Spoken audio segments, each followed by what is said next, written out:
Obrigada, viu, Thaís? É importante até saber o que não fazer, né? É muito bom e traz muitas reflexões, né? E, inicialmente, dando sequência a Nathalie, que é a gerente do CAPES Vila Movimento, não pôde vir, mas virá, né? Está aqui a Flaviana Cavalcante Oliveira, que é psicóloga, que vai dar continuidade, vai falar sobre a importância do caminho na rede. A Flaviana e a Gisele de Brito Pietro-Paolo, por favor. E depois a gente faz o debate, tá? As dúvidas, que acho que é importante a gente fazer essa reflexão. Vocês também conseguem me ouvir sem microfone? Prefiro o microfone. Quem está gravando.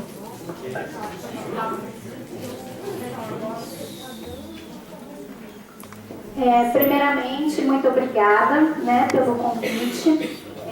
A princípio, a gente pensou em trazer um caso clínico, né, para, enfim, apresentar e demonstrar os passos que a gente foi seguindo, mas a gente percebeu que o mais importante nesse caminho é realmente estruturar essa rede, né? Fazer com que essa rede de suporte realmente aconteça. Por isso que o nosso tema hoje é sobre a RAPS, né? Essa rede de atenção psicossocial que possa realmente construir esse caminho de articulação, de envolvimento de todas as partes do olhar e do tratamento de pessoas que estão em sofrimento e não só com transtornos mentais, né? O sofrimento é o mais importante que a gente precisa realmente olhar. E interessante que ontem eu indo para casa, eu peguei um ônibus, e eu acredito que nada é por acaso, né? E ao sentar, eu me deparei com a seguinte frase: vazio de tudo, cheio de nada, escrito no banco que estava à minha frente. E eu fiquei muito impactada com essa frase. Não tinha nome, né, de quem escreveu, mas me veio muito isso que está acontecendo ultimamente, né? O quanto a gente está cheio e ao mesmo tempo vazio, né? E o quanto isso vai nos contaminando, não só as pessoas que estão em sofrimento e buscam o suicídio como alternativa para enfrentar essa dor, como também nós, profissionais de saúde, que estamos nos deparando com esse cuidado e essa atenção, né? E eu acho que a gente precisa realmente se perguntar se a gente está conseguindo efetivamente olhar, escutar e cuidar dessa situação que vem crescendo tanto, né? Principalmente com os jovens. Então a rede, a RAPS, ela é muito significativa para a gente poder realmente montar essa articulação e guiar mesmo os nossos passos, né? E aqui na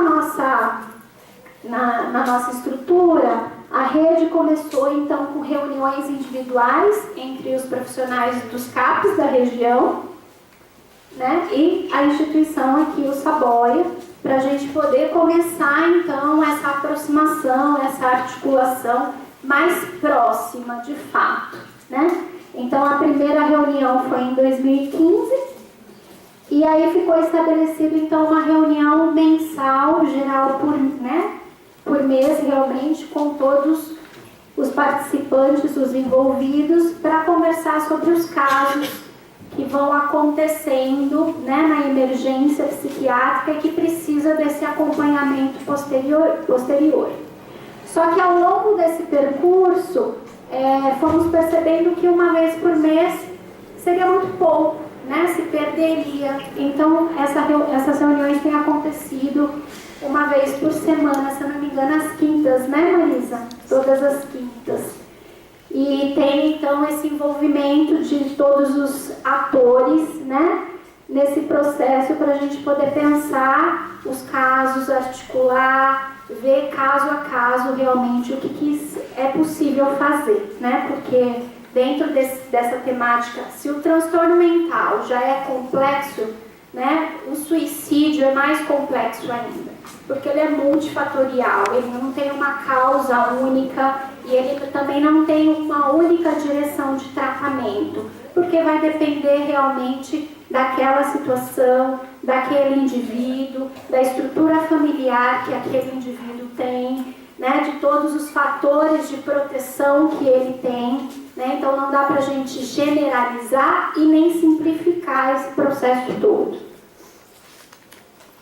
Então os espaços, como eu disse, têm acontecido semanalmente e a participação tem sido ampliada, cada vez mais tem vindo mais profissionais aí de toda a equipe, tanto no CAPS, né? A Nathalie sempre está por aqui discutindo também, e outros profissionais do CAPS e vários profissionais também do SABOI.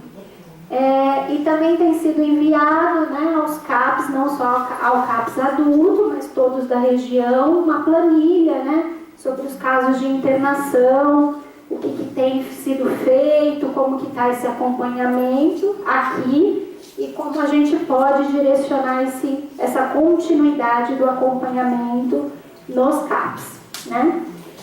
Então a gente tem feito e também a possibilidade de, assim que a gente conhece esse paciente, né, o serviço do CAPS, fazer uma aproximação com essa família, né? Porque a gente sabe que nessas situações de suicídio o suporte é muito importante, realmente é um fator realmente de proteção para essa pessoa se reorganizar e não pensar mais na morte como uma alternativa para a dor e o sofrimento, né? Para acabar com isso. Então, qual é a essência e os desafios aí dessa rede, dessa RAPS, né? Realmente a disponibilidade dos profissionais para estar nesse contexto, então se reunir, articular, pensar caso a caso o que pode ser feito, acompanhar, né? Um motivar o outro. Então é muito difícil, porque assim parece, é mais uma reunião. Não é mais uma reunião. É uma reunião de fato muito importante, que todos os atores precisam realmente estar engajados, né? Não é simplesmente falar sobre, é se debruçar sobre aquilo que está acontecendo, aquele fenômeno que está aparecendo ali. Não é qualquer pessoa que a gente está discutindo, é uma pessoa que tem uma história, né? Que tem uma existência, que tem uma singularidade, e a gente precisa olhar para isso com importância, né? Então, essa disponibilidade é um ajuste que a gente sempre precisa fazer, porque nem sempre está tão presente assim, como a Thaís falou, como são temas inóspitos a nós também, é difícil da gente criar empatia, se identificar e estar disponível realmente para essa conversa mais aberta, né, e mais aprofundada, né? Uma outra dificuldade, um outro desafio é aceitar as opiniões, né? Foi falado aqui no início, né? Pelos médicos, os representantes aqui do Saboia, o quanto é difícil ouvir e aceitar a opinião do colega, né? Ele não é da mesma área, não é psicólogo como eu, mas ele também estudou, também tem o seu olhar, né? A sua complexidade para realmente entender aquele fenômeno. Então é importante a gente também, a gente não precisa efetivamente ter a mesma linha de raciocínio, a gente precisa convergir para algum lugar, mas ok ter divergências, né? Isso é necessário e é importante. E a gente percebe que um dos fatores aí também de risco é essa não aceitação das diferenças. A gente é naturalmente parecido e naturalmente diferente, né, em tudo que nos constitui. Então a gente precisa também aprender a aceitar essas diferenças e construir um caminho de cuidado para aquele que está realmente precisando, né? Então lidar com as frustrações é um outro tópico também muito difícil da gente poder se deparar, né? Porque esses casos são muito difíceis, né?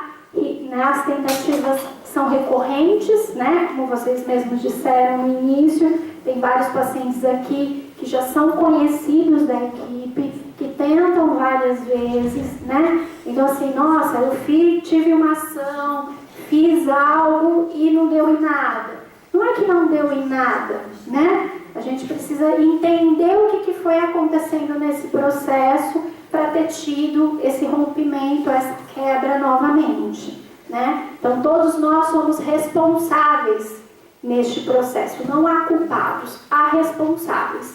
Cada um tem a sua responsabilidade nesse trabalho e nessa compreensão. E a gente precisa aprender a lidar com isso, porque isso faz parte da nossa rotina. Não temos a todo momento casos de sucesso, né? E o que seria o caso de sucesso? Nunca mais acontecer nada? A vida não é assim, né? A gente sempre se depara com muitas dificuldades. Nós, profissionais, e os pacientes que a gente atende. Então, a frustração, ela vai sempre fazer parte do nosso cotidiano e de como a gente pode se fortalecer para não se enfraquecer com essa frustração, né? Entender a importância desse compartilhamento, né, que realmente é um compartilhar as informações, os entendimentos, os olhares. Lidar também com as faltas, né? A gente gostaria que todas as estruturas fossem muito, nos ajudassem realmente a construir esse caminho, mas nem sempre elas são possíveis, porque elas são como são. Então, nem sempre vai ter suporte familiar, nem sempre tem uma condição socioeconômica para que as coisas realmente fluam e aconteçam. E a gente também tem as próprias limitações da rede, né? Não só da rede que a gente faz parte, mas como uma estrutura da saúde como um todo, né? A gente tem visto que existe sempre um olhar muito capenga para a saúde.